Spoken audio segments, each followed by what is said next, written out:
Welcome to the Football Historian Podcast. By all means, enjoy it. He will go right to the very top.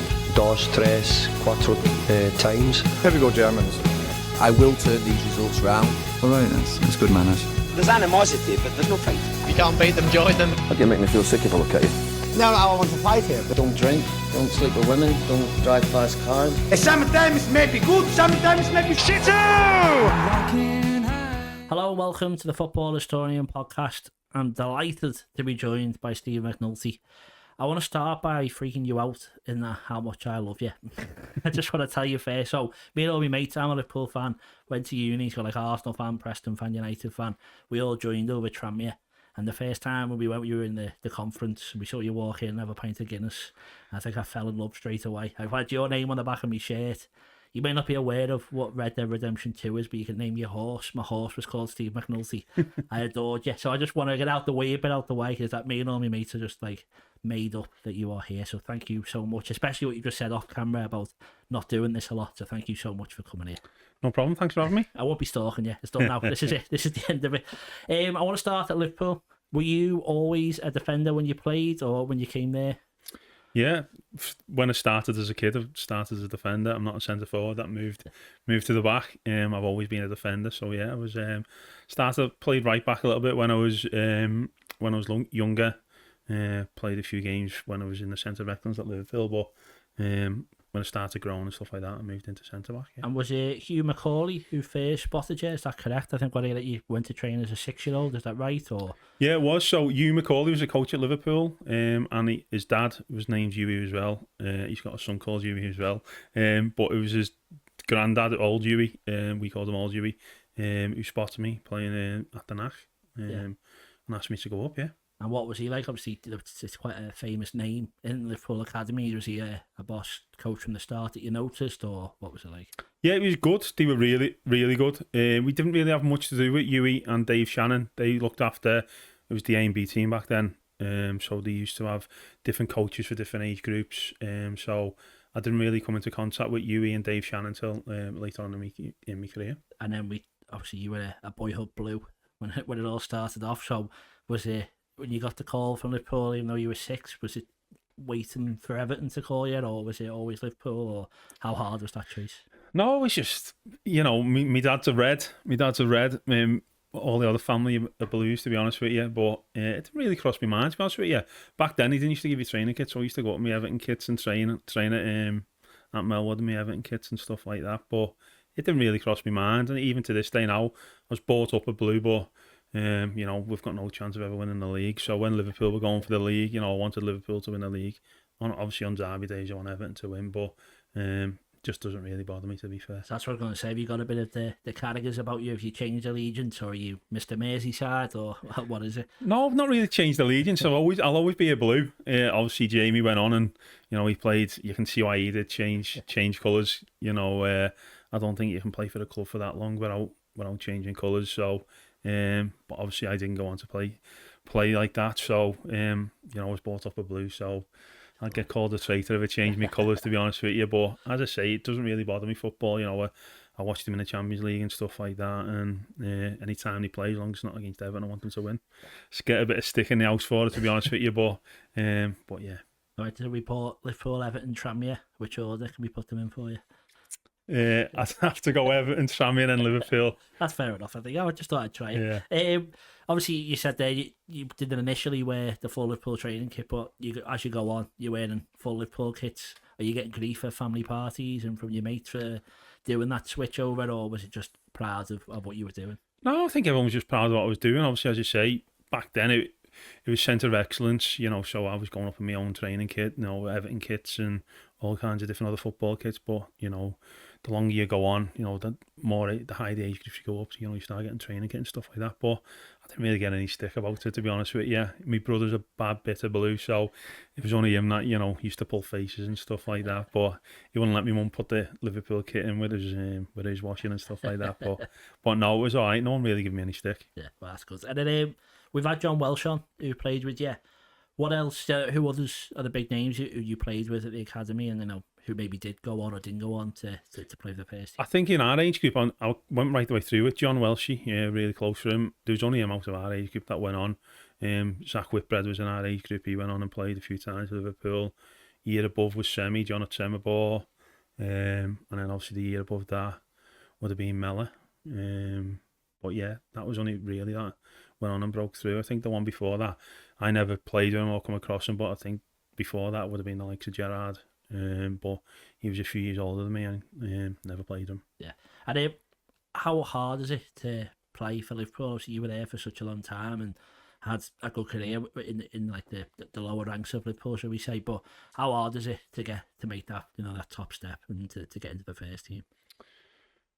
I never made it, so I don't know. But it's really tough. You look at the players that have come through academies and come through these centre of excellence and gone on like good careers. In the Championship and League One. I think the step is massive. And you just you've got to take your hat off them. Sometimes you just got to look yourself in the mirror and you're just not good enough to make that step. It's nothing to be ashamed of, but I think it's only for the elite. You look at them and like Sakara, like Gerrard, Michael Owen, people like that. They are the elite of it, and you've seen them go through. But yeah, listen, I enjoyed my time there. Learnt a lot. It gave me the foundations to go on and do what I've done in the game. Yeah, and obviously you played a lot of reserve team football. You captained at younger level. When you were doing that, did you think this first team call up's inevitable, or was it always hard to be captain? Was it responsibility on you, or how easy was it playing reserve football basically? It was really good back then because it was the Pontons League, so the players that didn't play in the first team on the Saturday or the Sunday, they'd always play in the Pontons League on the Monday, so it was really competitive. So I played against a lot of good players that were playing the Premier League, and I played with a lot of the players at Liverpool that weren't playing in the first team, so it was really good. But I don't know how far away from the call up you was. There was great players ahead of me, world class players. So I had got the feeling one year that I mightn't have been far off, but I went on holiday just 2 or 3 times that year and just went back training. I was massively overweight, just didn't look after myself properly, so that just got squashed right away, to be honest with you. So do you reckon if it wasn't for that, you would have been in there, or are you saying you would never know? Or? I don't think you'd ever know. Yeah. I think that year there was young lads playing in the the League Cup and things like that. So I might have got a chance. I may not have got a chance, but we'll never know now. I didn't have the the desire and the willpower to not go out and enjoy myself on that summer. Yeah, at a 21-year-old you were when you left the club. We've seen what Trent Alexander-Arnold's doing now at the After Academy and the support that youngsters get leaving the club. What support was there for Liverpool when they said, off you go, in the nicest way possible? None really. We got they have exit trials at I'm sure it was Kiel University, where all the players that have been released from all the clubs around out the Premier League, they all turn up at the university. You're there for 2 days, I think it is, and you just play matches, and they have all the scouts from the different clubs, different leagues come and watch. No real aftercare, to be honest with you. It's just a bit like, see you later, yeah. So who was it who gave you the news? Like, what, that day, did you know it was happening? Was it everyone was getting new contracts? Yeah, listen, I knew it was coming because of what had gone on the year before that. So I knew it was always coming. Obviously let myself down, and listen, you got to look yourself in the mirror. I weren't good enough to go on and play in the Premier League, week in and week out. And I'll always hold my hands up. People might be in denial about that, but was it good enough? Probably not. No. That's a bit harsh. I've seen you play. I thought you were good, but so just to go back to that. So who was it who says that day to you? Did you still remember that meeting? Is it still burnt? Were you just saying you felt like that was coming? No, I can't remember who actually sat down and had the meeting with. To be honest with you, it probably would have been Steve Iway if he was still there. Ewan McCauley might have been involved in the meeting as well, Dave Shannon. But off the top of my head, I can't remember who had the meeting with. So then you have these exit trials. What happened from there? Was that like straight after, or do you have a break from football before the exit trials? No, they're right at the end of the season. So we went down to the exit trials. There was quite a few of us that went down. There's about 6 or 7 of us went down to the exit trials. The exit trials, I got 2 clubs that were interested. One was Bournemouth and one was Norwich. And obviously I was from Bootle and never lived away from home and that, so I didn't even bother following them up, to be honest with you. Yeah. And what league were they at the time? Do you know?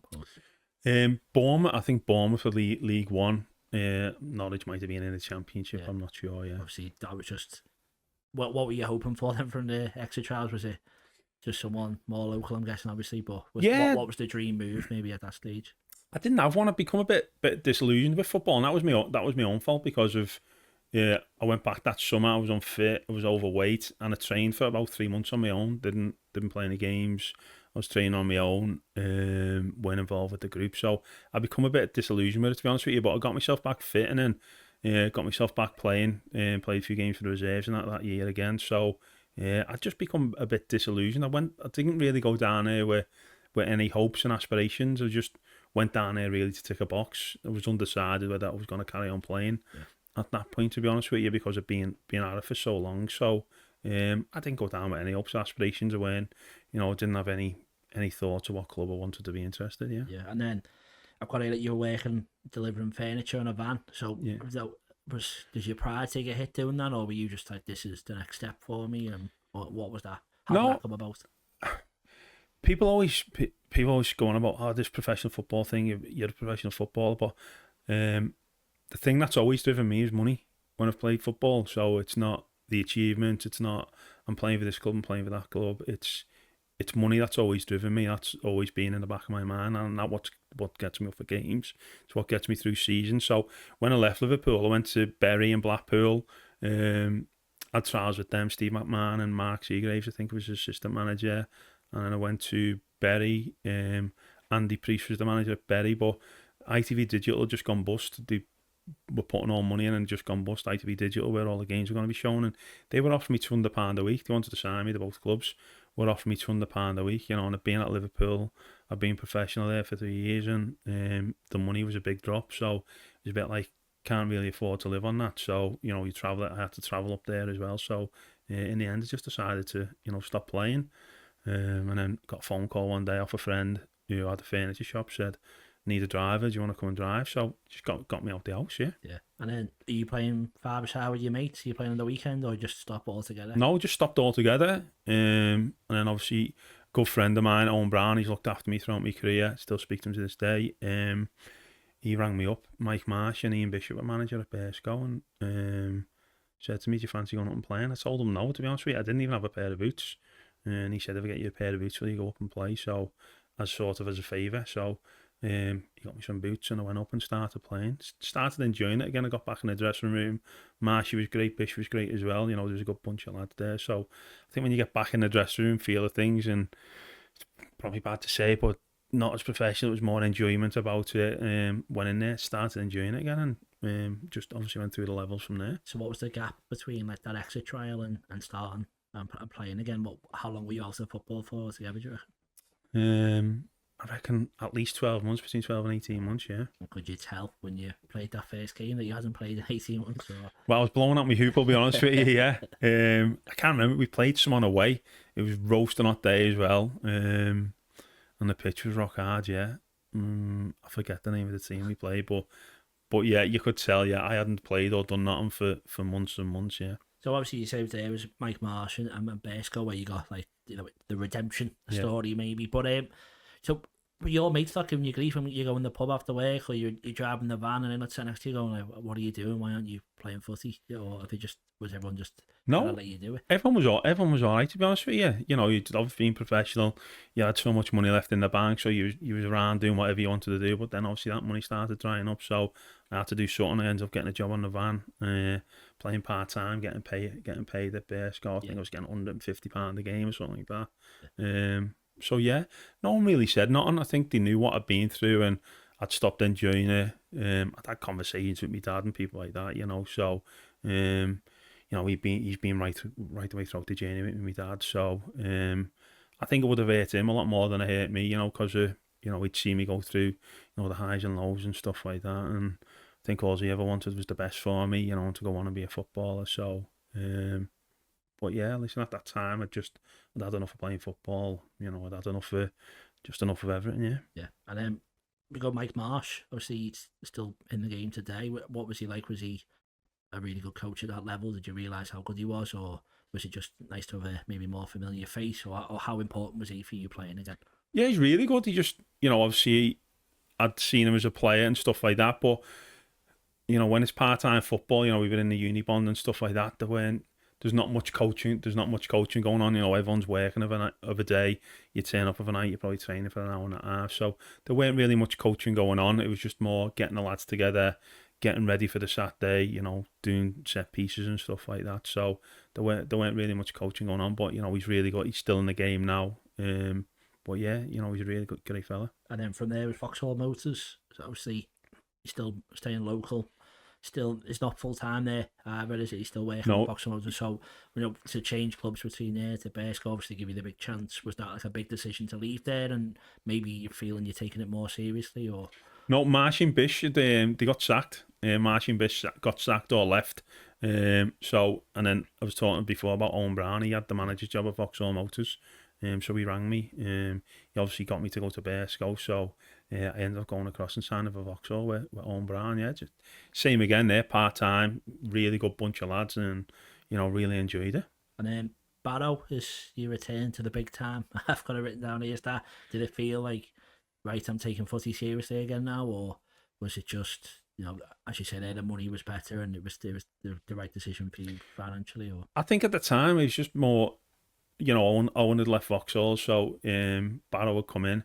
They'd offer me a lot more money than what I was on at Vauxhall. You know, I was still working when I was at Barrow as well. But I just thought, you know, let's make the jump. Let's get out your comfort zone a little bit. So, you know, I went there. I was never going thinking, you know, this is it. You know, a bit of redemption and stuff like that. I just went there. I was enjoying football again. And I was probably just chasing the money a little bit back then.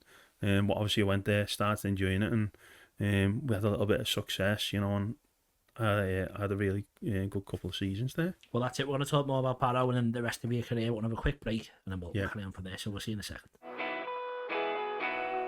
Hi, I'm Warren, the producer for the Football Historian podcast, and we're here today to talk to you about the Patreon subscription. Yes, so for just £1 a month for the first 100 people, there's a lot of benefits that you get, and I think £1 is a terrific deal. Pittance, yes, £1 only, and you get early access, which means at least 24 hours before everyone else gets the episode, you get to watch it. There's also an extra section, we call it the Football Historian Podcast Extra Time, and we ask all the questions to the guests that no one else gets to see unless you're a patron. And on top of that, you're the ones who get to ask the questions. You send them in, we tell you which guest is going to be coming and sitting in this chair. You ask them, we record it, you get to watch it. No one else does. On top of that, we do a monthly special. We did one last night.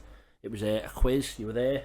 Yeah, bedlam and great content. Yeah, so hopefully you can watch that. As I said, we've got a round on Linvoy Primus or Lionel Messi. We've done mastermind stuff, all that. That's going to happen every month. The bigger this grows, we're going to do it even more regularly. Hopefully it'll be once a week.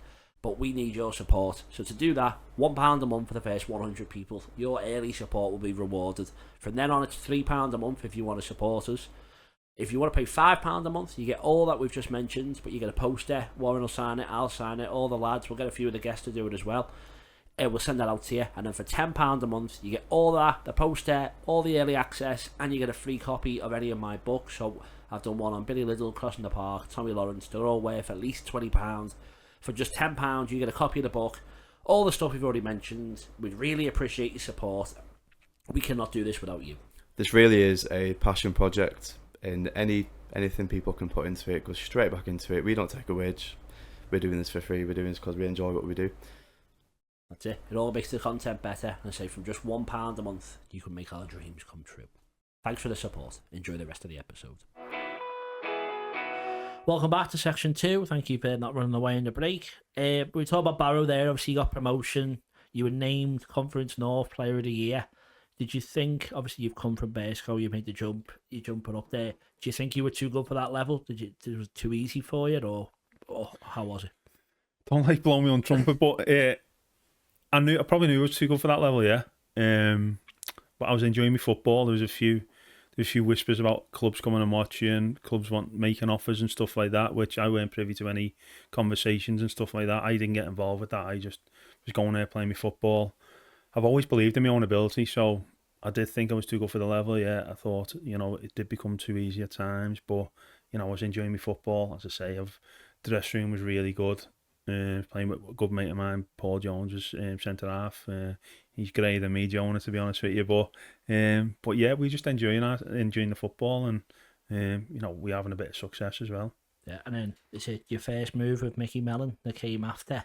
Is that right? At Fleetwood, was he manager then when you went straight away? Yeah, He was. Yeah, I think we got promoted the first year with Barrow, and then I played a season in the conference with Barrow, and then that year there was a few whispers that there was clubs interested, and he'd sort of backdoor me a little bit on a few things. So I wanted to leave.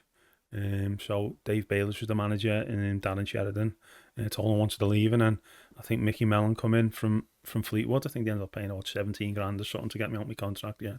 And as you said, there are other teams. Who else was interested? Were you close to going somewhere else, or?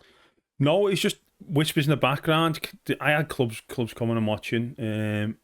I don't think anything was ever concrete, but I think Barrow had it in the back of their mind that they were never going to sell me anyway. I was under contract for the next 2 years. So yeah, there was whispers of Carlisle, a few other clubs and things like that, but never come to fruition. And Mickey Mellon, obviously you go on to play with him at Tranmere. Was he good for your career? Did you like playing under him, or? Not at the start. No, he signed me from Barrow for Fleetwood, and I've obviously, he's not known what I'm about and who I am. He's obviously signed me. I've turned up at training, pre-season stuff. I'm always at the back of the runs and that. And I don't think I played for the first 3 or 4 games. The season didn't start great for us that year in the Conference North again. And then he phoned me one weekend. It was bank holiday weekend. You play Saturday, Monday. Played on the Saturday and got beat. I was on the bed. I didn't play for the first 3 or 4 games on the bench. And he said, you're playing Monday. Like, don't be going out on the ale. So, did you? I didn't, to be honest with you. I probably went out Saturday after the game. No, not on the Sunday. But yeah, played on the Monday and that was it. Stayed in the team then, yeah. And obviously, Fleetwood, a lot of, I think, good things happened there for you. But the first season, you miss out on promotion. What was that like to not make the step up? Did you think that was going to happen, or was that deserved? No, I think we did get promoted. So I've got first season, missed out promotion, promoted the next year. If that's wrong, I apologise. No, I think the first year we were promoted off the Conference North. Okay, sorry. And then we went up to the conference.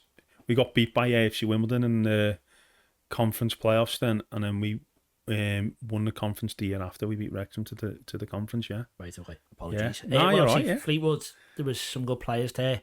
I want to quote what you said about one teammate. I'm sure you'll be able to guess who it was, but he could get the ball inside our own half, go past 3 or 4 players, get a goal out of nowhere. He had that little bit of magic. Do you know who you said that about? Vardy. Yes, and I'm sure you expected that. I'm going to ask you about him, but you see him now. He's just scored again in the Premier League. How good was he at that level? Did you know he was going to be that good? I think if someone had told me then he was going to go on and play for England, I'd have called you a liar. You know, you could see at that level he was really good. He had something special. He just turned up, didn't care about nothing, just went out on the football pitch and played football. He's probably the quickest thing I've ever seen in football. But yeah, he had a little bit of magic. It was like he was playing on the streets with his mates. He went out, didn't care about no one, didn't care about who he was playing against, had no respect for anyone.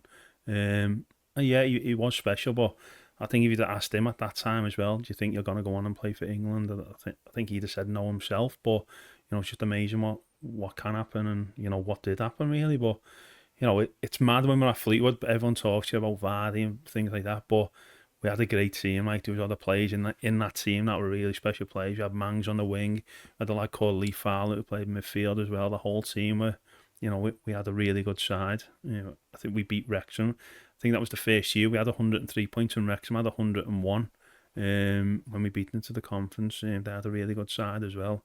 Dean Saunders was the manager. But yeah, we had a really good side. But we were a good team, and then he come in and took us on to the next level. You know, you could, as you say, in tight games, he'd be the difference. You know, he'd get the ball in our own half and go on amazing and score a goal out or nothing. And was it still cans of Red Bull and port? Was that all part of his diet then, or was it worse? Or? No, do you know what? I never seen him drink port. There was room, like he lived in a house. They had a house where all the people from out of town used to stay in a house. So there was rumours he used to go and have a pint on a Friday before the game and stuff like that. But he used to drink cans of Monster, Red Bull and Pro Plus he used to take before the game, yeah. You never think to copy that? Pretty much. No. I was all right. I'd end up on the toilet with not as much Monster as him. And obviously you talked about John Parkin before. Obviously there's some characters that you play with. What was he like as well? Funny, hilarious. He just come in and we got promoted to League Two, and then obviously we'd never had any big name signings. Obviously Vardy was there, but Vardy weren't a big name. We signed him out of non-league. So when we went up into the league, we started getting, big name players. Parky, played in the Championship and played for massive clubs and that. But he come and he was hilarious. He used to have a lad called Andy Mangan shaving his back and all stuff like that. You want to come and have a walk around my closet and stuff like that. He was hilarious. Went on pre-season, saw on the White Rapids and stuff like that. I pushed him in and his foot got caught. I nearly killed him, to be honest with you. We were walking down this walkway to get on these.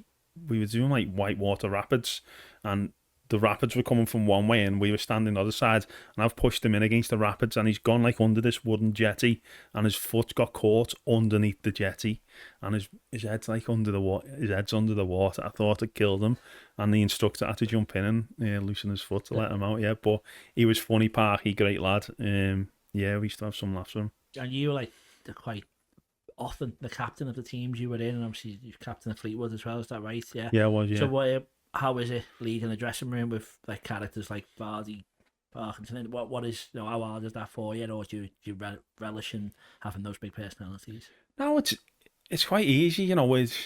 Back then it was everyone looked after themselves. You didn't have to go around doing that. And I think I've always said this about Mickey Mellon. He always takes players that no other club would really touch because they're a bit loose. People say they're loose cannons. Like, you wouldn't sign him. He's bad news. He's hard work and stuff like that. But the dressing room at Fleetwood was just full of them. Everywhere you looked, it was just full of loose cannons, and that's what made the team. That's why we were so good, because we used to go out, didn't respect anyone. When we had to play, we played.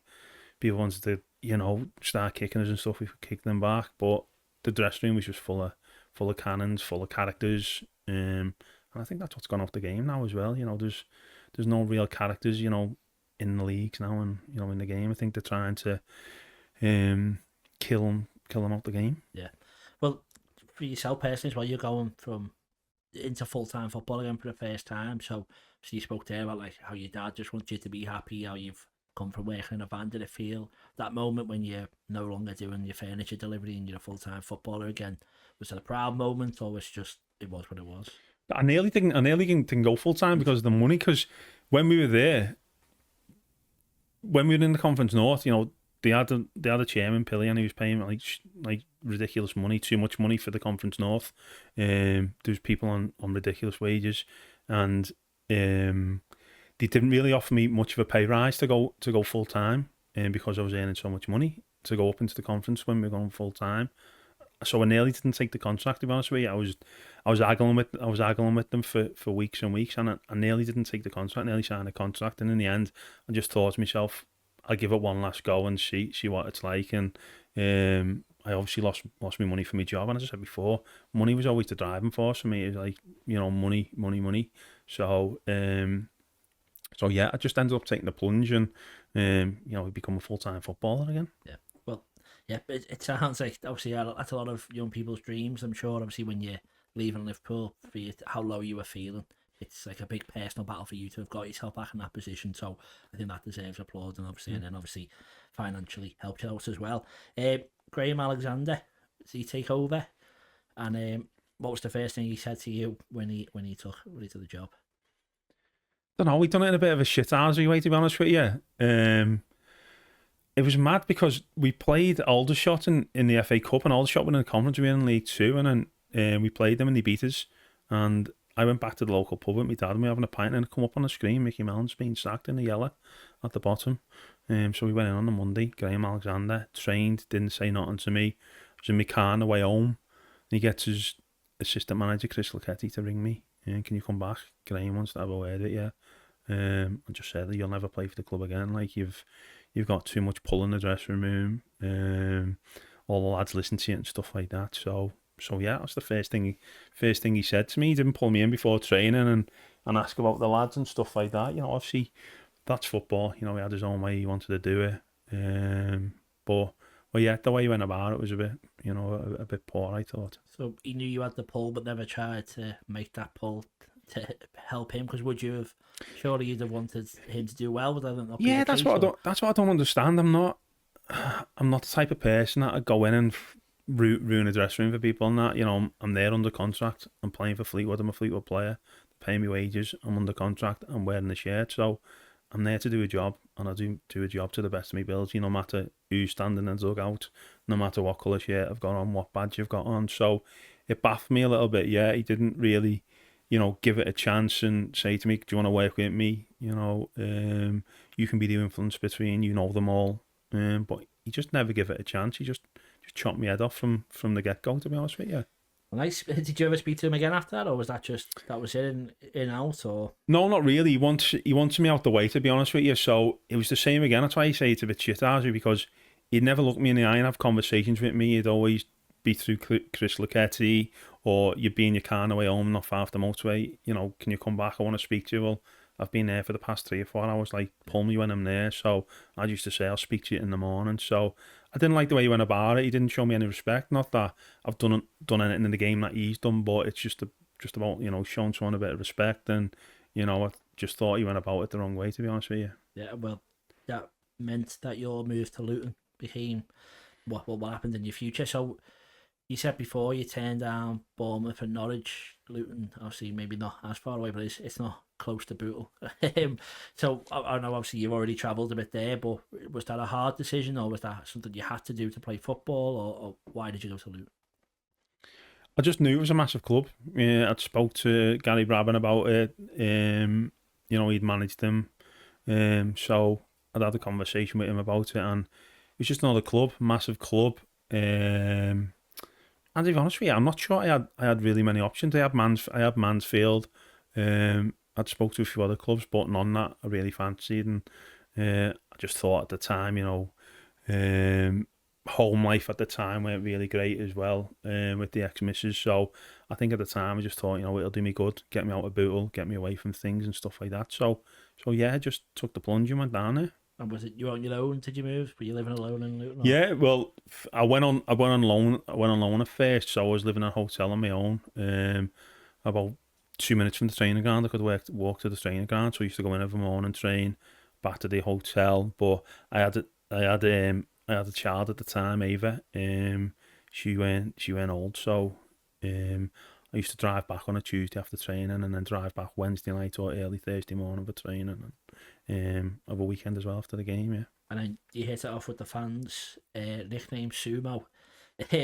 What was it like being called Sumo? Were you happy to take on that name, or was that maybe a bit offensive? Or no, I was all right with that. Actually, being called worse than that, let me tell you.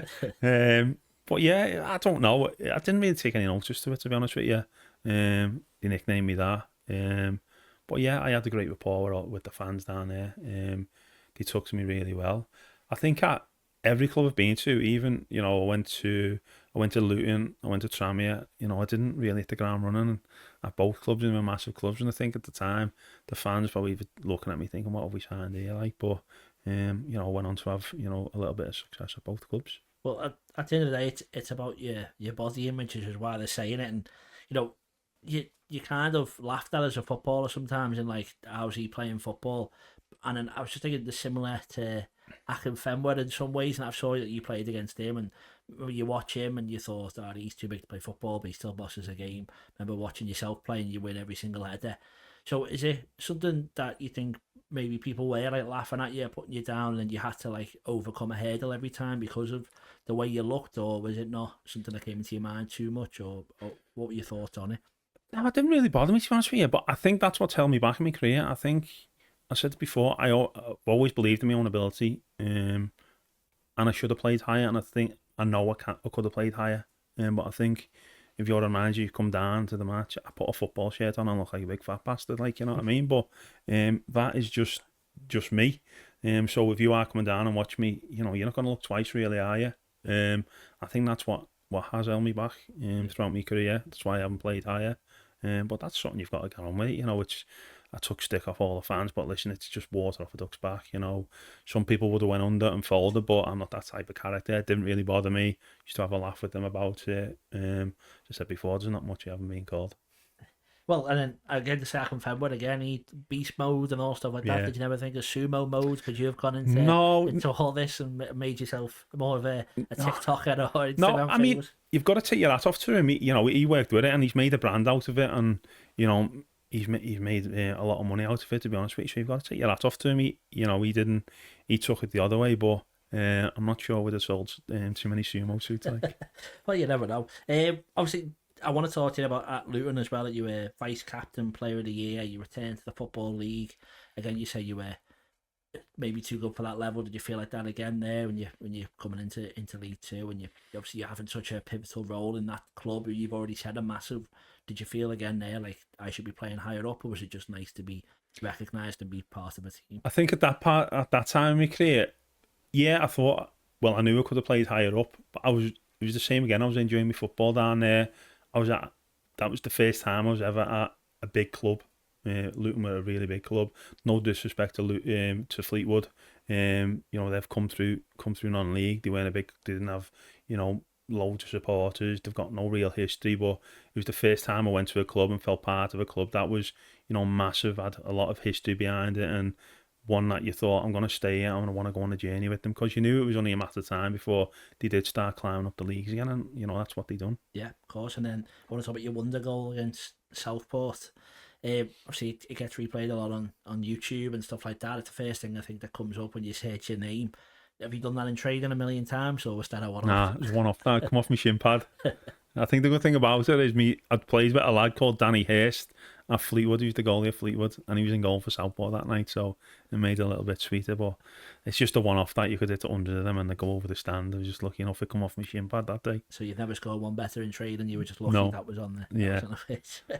Right, perfect. And then it says here that you would have stayed at Luton, but it was off-pitch matters that made you leave the club. After you see that, you said how big the club was playing Premier League football last year. Were you maybe a bit resentful that you weren't more part of the rise, or how did you leave the club and what happened? No, listen, I left on good terms. There's a manager coming. I sort of had the same thing again when I was at Luton. Paul Buckle signed me, and then he had a missus, and she just got a massive job for ESPN over in America. So he left and went over there with her. And then I was sort of in the same situation again. Well, Paul Buckle signed me. I don't know who's getting a job, whether they want me to stay. And then John Still come in. He said he knew who I was. He'd had me watched before. So I had great rapport with Still. He was a proper family man. I had some great success down here with them.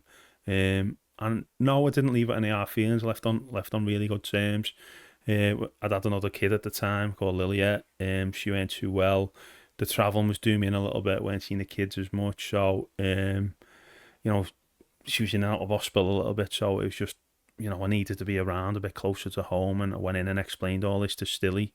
And it was done within a couple of hours, to be fair. But there was talk about me coming home after we'd been promoted up into the league. Owen Brown had rang me, and Gary Brabham had rang me. He was the manager at the time. Want me to come home and sign for Tranmere.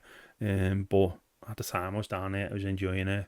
I got to a point where I was thinking, I got on that well with Gary Sweet, the CEO and stuff. They were like, see your career out here and we'll give you the job, stay down here and stuff like that. So that's what I was thinking. I was just enjoying my football. But obviously I had to get back home for family reasons. Yeah, and then say that you watched them Premier League last year. Do you think if you just stayed there, you could have been part of the rise, maybe further? Or no, I think what happens is clubs like that, you end up hitting your ceiling with them. And now what level that is, what would have been for me, I don't know.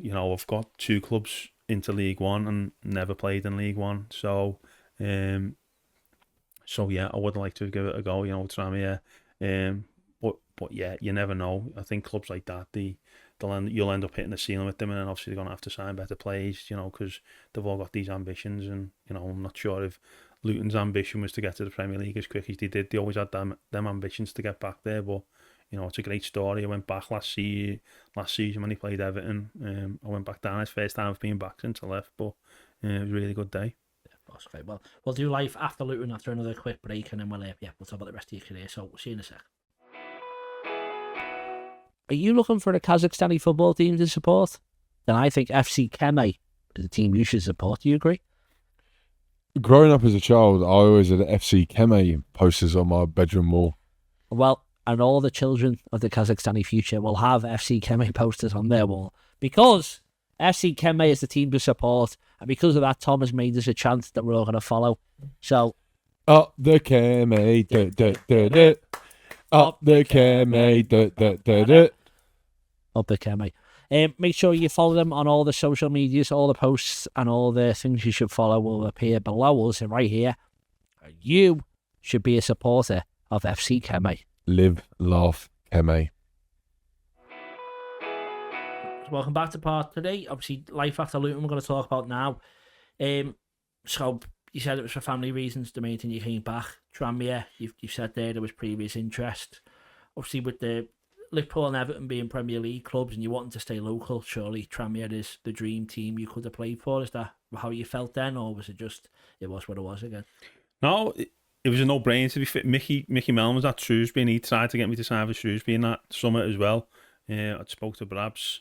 But yeah, when I got back home and they were interested, as I say, I went in and spoke to Stilly. I spoke to Brabs and spoke to Owen Brown, who'd done the deal back to Tranmere. So yeah, it was a no-brainer. I've said it before, you're not good enough to play for, and this is no disrespect to Tranmere, it was just, I was fortunate that they were where they were in the football pyramid at the time. You was never good enough to play for, Everton or Liverpool, so your next best thing is being from Merseyside to play for Tranmere, and I was just lucky enough where they were in the football pyramid at the time, and I got that chance to play for them.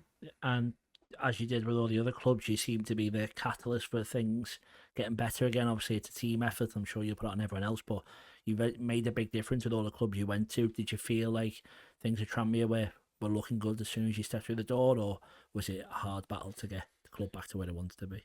No, I always say it, and I always compare them to Tranmere and Luton. They're both massive clubs, and the expectations from the fans are always the same. They want to be promoted. They don't think that they should be down there at playing at them levels, but they are where they are for a reason.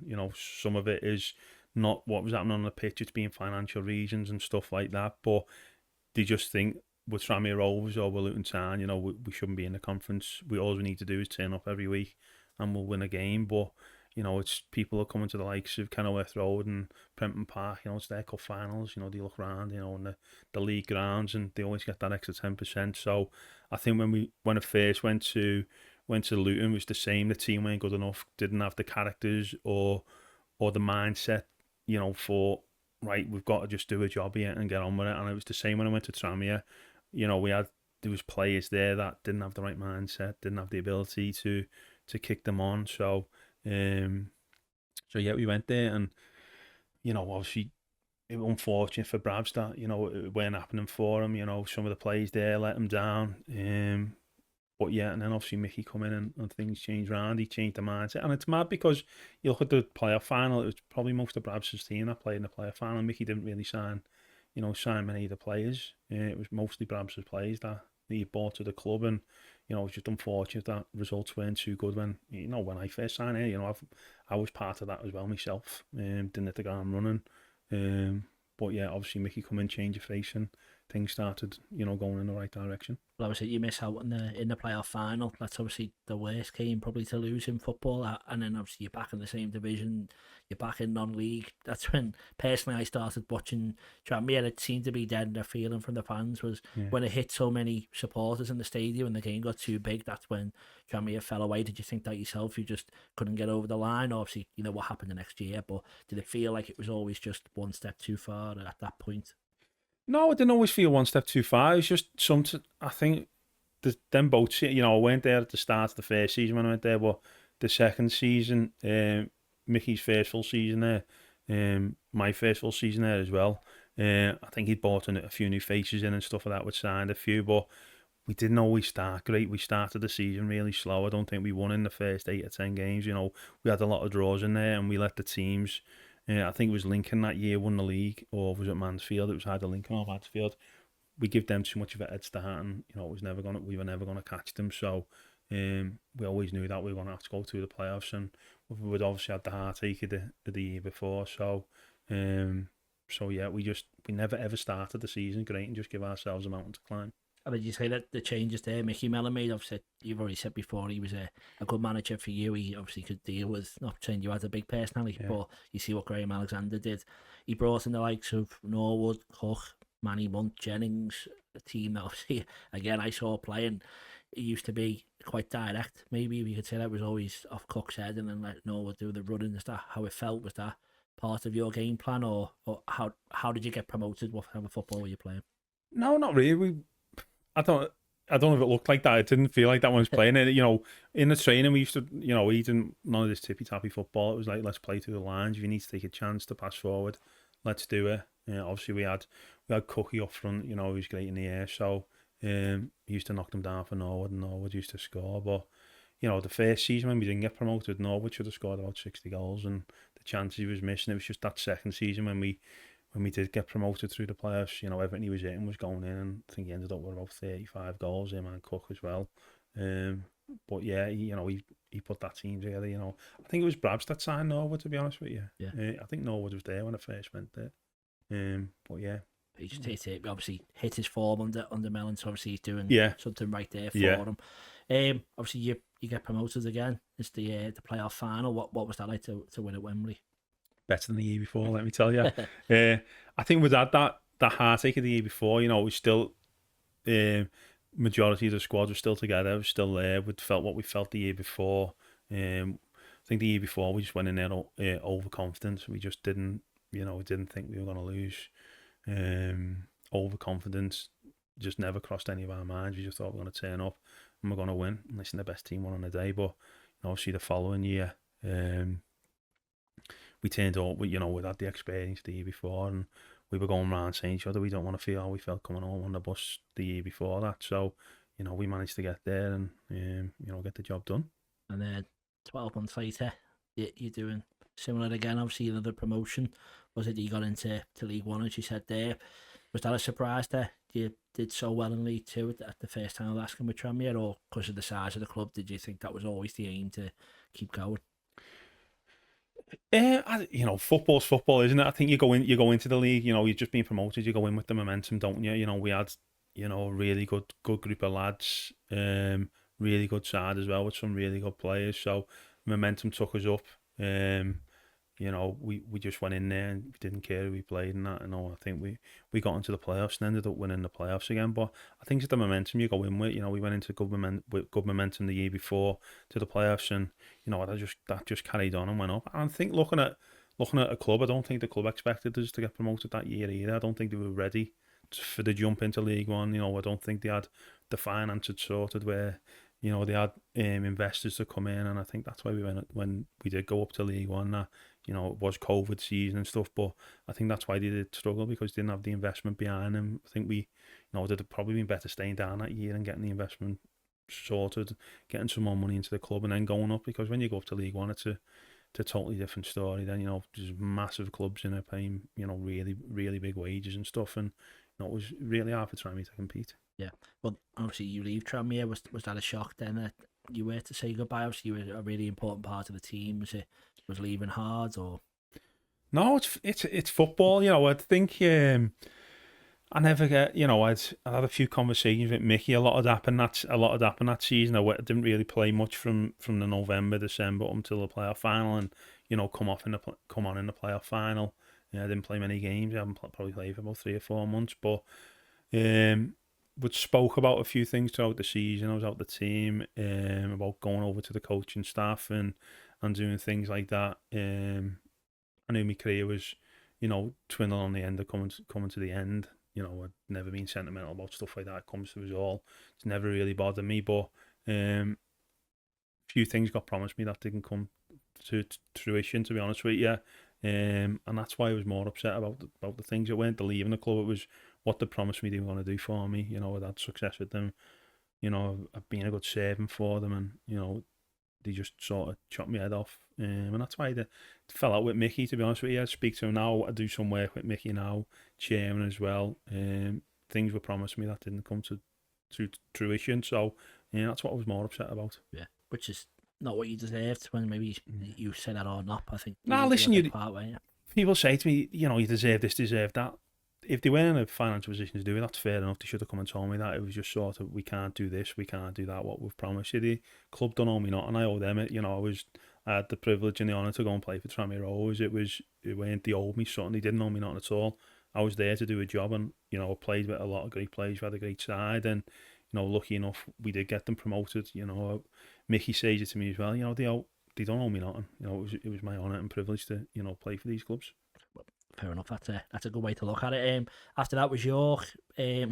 Shocked that you get in the playoffs again. Did you think your run was gonna keep carry going? on? Yeah. It's funny because you sign for them and you're walking through, and I was like, oh, it was the same again. York were, you know, a big club, probably not as big as Tranmere and Luton, but, you know, they were a big club down at that level, and it's a bit like, oh, we've signed McNulty now, we're going to get promoted back. We're going to get promoted back to the conference and stuff like that. And it's never as easy that, you know. I was coming to the end of my career then, you know, I was no spring chicken, like, so just massive expectations, you know. It was the same again, the crowds were on them all the time, probably didn't have the right mindset of players there, and, you know, the crowd started getting on us and stuff like that, and some of them were going missing, so, but listen, I think if COVID hadn't hit, I think we would have went on and won the league. I think Kings Lynn beat us to the league, but I think if COVID didn't hit, I think we would have went on and won the league, to be honest with you, and points per game thing, we ended up in the playoffs, and Alty beat us in the playoffs, yeah. But obviously, I want to say there about your playoff run. Are you going to say that it was all just the teams that you were in, or are you going to take some credit for being the playoff promotion king or not? No, it's just the teams I was in. You know, I was playing with some really good players, and I hate when people go, oh yeah, this, but, you know, I've played under some great managers and I've put some really good sides together, you know. Captain most of them, yeah, I did, yeah, but, you know, you was playing with really, really good players, and I was lucky enough to play in some really good sides with really good players. That's a nice way to say. See what you say off camera. Then Chester comes after that, your first coaching role, and then obviously you were your first coach role, and then you were manager at Bootle as well. So obviously you say there was promises made to you at Tranmere. Did you always know you wanted to go into the coaching? Is that why you went to Chester and to Bootle? Or yeah, it's something I always wanted to do. And to be fair,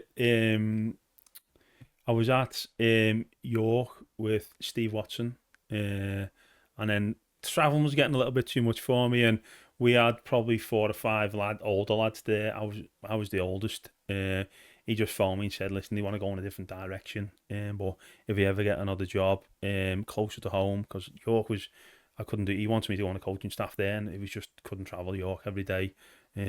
So what he said, if I get a job closer to home, I'll give you a ring. And he got the Chester job, and he rang me and wanted me to go in there with him. So I went in there, enjoyed it.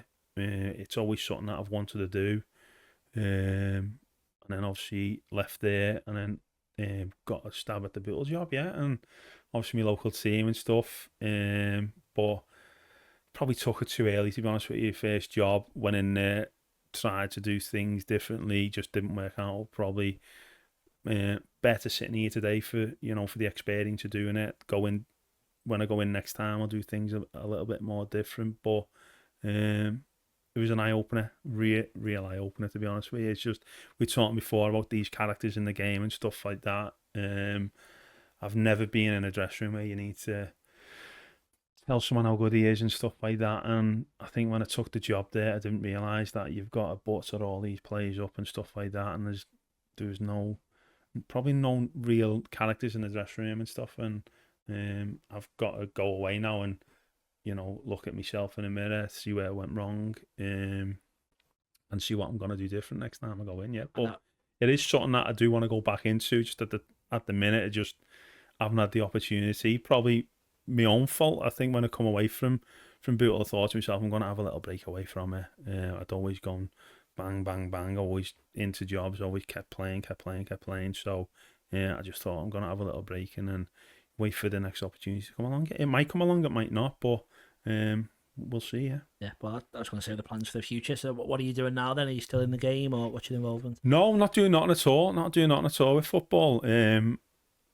I got a few, after I finished playing, Mickey Mellon's mate owns a company called Ed Start, which is an alternate provision school for kids that have been kicked out of mainstream school.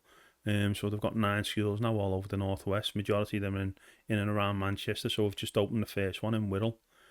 So I'm actually head teacher in that school, and on the Wirral called Ed Start, alternate provision school, just kids that haven't been able to get the education in mainstream still to come to our school, and we just try and look after them, get them through the GCSEs the best we can, and just make better kids out of them. Really, they've all most of them are coming from broken families, and they've got a lot going on in their home lives and stuff like that. They've got their own problems, so just try and help them the best we can, and get them through the GCSEs. That's possible, yeah. That's admirable. I think there's a lot about yourself maybe that you've done that. So football, how big of a job would it have to be for you to leave that role? What standard are you looking at, or are you just wanting to get back in the game at all, or you're happy with what's going on at the moment? Yeah, you know what? I'm happy the way I am at the minute. I've always looking, seeing, what clubs are doing and what, who's being sacked and stuff like that. I've never been precious over what level I go back, and that's why I took the Beatle job. I was never precious of what level I was going in at. Probably went in there unprepared. But I've sat here today better for the experience. I always self-evaluate myself. I never blame the lads. I always blame myself. So yeah, I'm not fussed at what level it is. I just think I jumped into the Beatle thing too early. My dad was telling me not to take the job. It was too early, pleading with me not to take it. But I think because you're in a bit of a bubble and you think, I've gone in, I've done well there, I've done well there. I was inexperienced, to be honest with you. I should have maybe went in and took another number 2 job somewhere, got some more experience, learnt a bit more. But listen, you live and learn, and always be looking for the next opportunity to see if it does come along. Our 6-a-side team, top of the league, 3 points clear. We've got 6 games to go. If you want to come and get us over the edge, you're very welcome. We'll have a quick break, and I want to talk about some football history and settle some debate before the end. So we'll see you in a sec. Welcome back to the next section of the Football Historian podcast. Sorry, Pete. I'm really sorry to interrupt you. Where'd you get that shirt from? Oh, this Lazio number's just from Classic Football Shirts. Where'd you get yours from? Thank you. Mine's from Classic Football Shirts as well. Wow. Well, when I bought my shirt, I used the code TFH10 to get 10% off all orders. Did you use the same? I did. I used a discount code. I think it was the same as yours. Oh, TFH10. Oh, that's great, because if you want to get 10% off all your orders, you can use TFH10 at classicfootballshirts.com. Unbelievable deal. Welcome to the final section. We want to talk about football history first, which is your football history. So the first game, first memory, what comes to mind when you think about football and you as a kid? Played for the local club called the Brunswick Youth Club on Marsh Lane. Used to play in the Walton Kirkdale League, so it was just obviously the Brunny was it was a youth club, so we just put a team together with the youth club. Played a team called Mainliners, and there's a lad called John Miles played for Mainliners. I was playing a couple of years above, to be honest with you. We got beat about 16-0, but we ended up getting our things together a little bit, and we went on and we become a really good side. But yeah, that's my first memory, yeah. Walton Kirkdale League, getting beat 16-0. And then, as a fan, what's the first game you think of? Or did you go to match much? I didn't, to be honest with you. My brother, Peter, he was a bit of blue, so he had like a junior blue card. Used to go and get in the Glad Street every weekend, but I didn't really go to any games. Probably the first game I went to was when I got a free ticket off Liverpool. You used to get free tickets and had to go to every home game, so... It's probably the first game I went to, yeah. Was that hard? Were you supporting the other team then? Because you were still... No, I had my Liverpool tracking stuff on at that time, so I had to support Liverpool, yeah. And then, is there a favourite game that you think of in your youth, maybe? Just like terms of either playing or watching? Is this a football game you remember watching and thinking, that's what I like? No, not really, no. Obviously, when you become professional, you had playoff finals and stuff like that, but... used to go down and play in the Yorkshire Cup for the Brunny and stuff like that. We won the Yorkshire Cup one year, so that was a really good memory, yeah. And then what do you think is the best era of football? So it doesn't have to be that you've played in, it could be before you, it could be now, but I'm guessing it's not now. What do you think is the best era of football? I'd probably say the 2000s, I think that's the era that I've watched the most, like, you know what I mean? Like John Terry, Steven Gerrard, when Liverpool were going against Chelsea. Obviously, Liverpool won the Champions League and stuff like that. So I'd say the Premier League era, yeah. Yeah. Okay, great. And then favourite player, so it can be, I'll tell you one that we've played with, and then just a favourite player in general, that's someone whose game that you liked. You know what? I've played with some great players, and I always say it. People ask me, but there was a lad who played centre half with at Barrow called Paul Jones. Enjoy playing with him. He's a great lad. I haven't seen him for years, to be honest with you. But he could head the ball further, I could kick it, to be honest with you. But we were a good mix, to be honest with you. And I've played with some really good players. Vardy, Lee Fowler, Andy Mangan, Nors. You could keep going on and naming them, but probably enjoy playing with him the most. Yeah, Jonah. Yeah. And then favourite player just in football in general? Who do you think is your favourite? Football in general? I'd probably have to go for John Terry. Yeah. Used to watching him. No nonsense, really good centre half. But as I say, he's some really good players. Yeah, great. And the next one, top 5 players in football history. And if you could put them in order as well, please. So who do you think is the best 5? People normally sometimes pick the best 5 or the favourite 5, but question to you is, who's the top 5 footballers ever? Of all time? Yeah. And in order. Obviously, it's always the Ronaldo Messi argument, isn't it? So if we're going the best players in the world, I'd probably go Ronaldo, and then I'd go Messi, and then I'd go Rooney.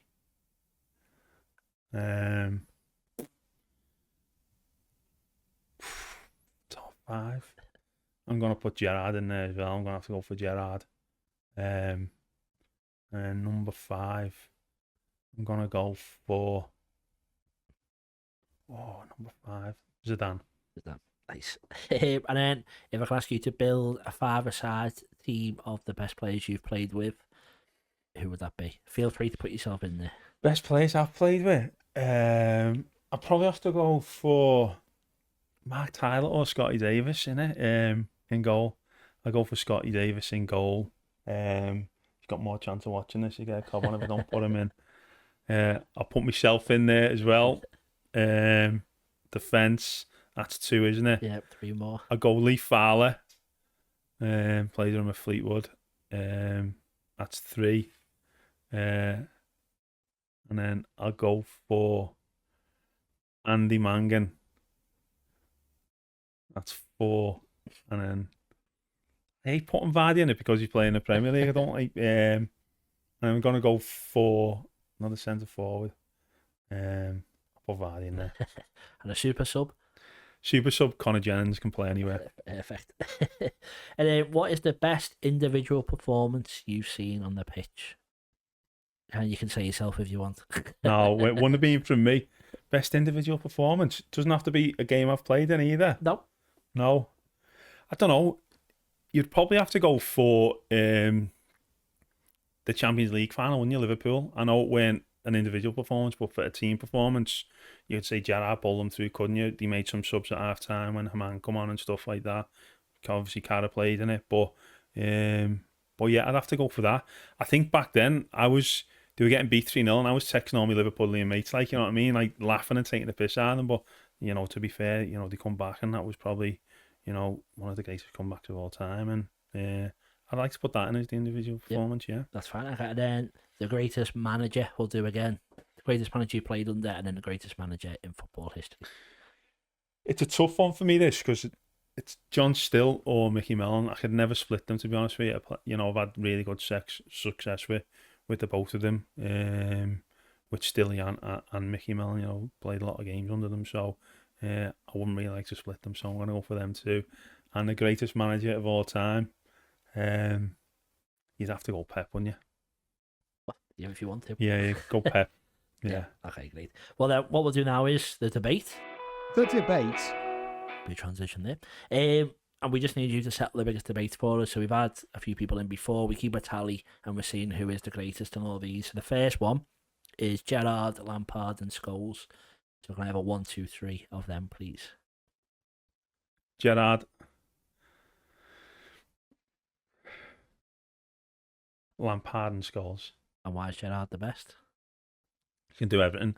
The most complete midfield out of the 3 of them, to be honest with you. You can do anything, yeah. So you never played with him, but did you see him in training, or did you ever come close to him? Or do you know what? One year I went to we played down at, I don't remember it. We played down at Southampton. I was still in senior school, and it used to play 17s and 19s, and I was still 15, I think. And the under 17 didn't have a massive squad, so what they used to do, used to take it in turns of getting you out of school, and you used to go down and you just used to fill the bench, to be honest. So I went down one year, and I'm almost certain it was Southampton we went to, and the under 17s, we were playing on one pitch and the 19s were playing on another pitch, and no one was watching the 17s game. They were all watching the under 19s game. Steven Gerrard was playing in it, like, and I didn't see any of it, but his performance meant to be unbelievable. Yeah. So just even then, like the whispers were how. Yeah, good it was. Yeah, it was all around him. Yeah. Yeah, great. The next one is Pele or Maradona. Oh, yeah, tough one, this, innit? I'm going Pele because Maradona done us with the hand of God. Perfect. And then Messi or Ronaldo. Ronaldo. How come? Because I'll be honest, it's quite heavily weighted towards Messi at the moment. So why is Ronaldo better? I don't know. I just think you say it, don't you? I think he's a more complete player, you know. And yeah, probably a bit like what you say about Gerrard, don't you? I mean, listen, it's a flick of a coin, and you know they've had massive success. Messi probably he has one more than Ronaldo, hasn't he? But just think he can do more, Ronaldo. Fair enough. And the next one I've got is Buffon, Casillas, and Neuer. If you could put them in order for us. Buffon, Casillas, or Neuer. 3 goalies, these. Yep. I hate goalkeepers as well, you know. None of them, I don't want to put any of them in. I'd go Buffon. Who were the other two? Casillas and Neuer. Neuer and then Casillas. And why do you hate goalkeepers? I don't know. I just hate them. Like, you know, I've played with some great goalies, to be fair, but I used to hate it when he threw a clanger in, like, you know what I mean? But you're just always round the bend as well. Great. Next one is, I think I know what you'd say, but the choice is, so dream club for you would be Everton, I'm guessing. Yeah. So it's going to make it harder for you. Win the Premier League, captain of Everton. Win the World Cup, captain of England. What would you rather do? Premier League with Everton. All day, yeah. So it's club or country, really, but it makes it a bit more interesting. And then the last one we'll ask you is, if Messi and Ronaldo were the best players of the last 15, 20 years, who is the third best behind them two? It's Rooney or Gerrard, isn't it? Okay, Rooney was before first, so... Yeah, I'm going to go for Rooney. Yeah. Fair enough. Right, well, that's the end of our chat. Thank you very much again for coming. Is there anything you want to plug? Anything you want people to look at? Anything you want to share? Or are you just here for a nice time in the chat? Steve, for a nice time in the chat. Perfect. That's all we need. And the coffee as well. It was all right. Well, yeah, thank you so much. As I said before, I don't want to freak you out with how much we like you, but me and all my mates, we're all made up. When I put it in the group chat that you were coming, everyone was like, oh my God, that's amazing. So I think we've peaked already on the podcast here, so thank you so much. Thank you also for watching at home, and we'll see you next time on the Football Historian Podcast.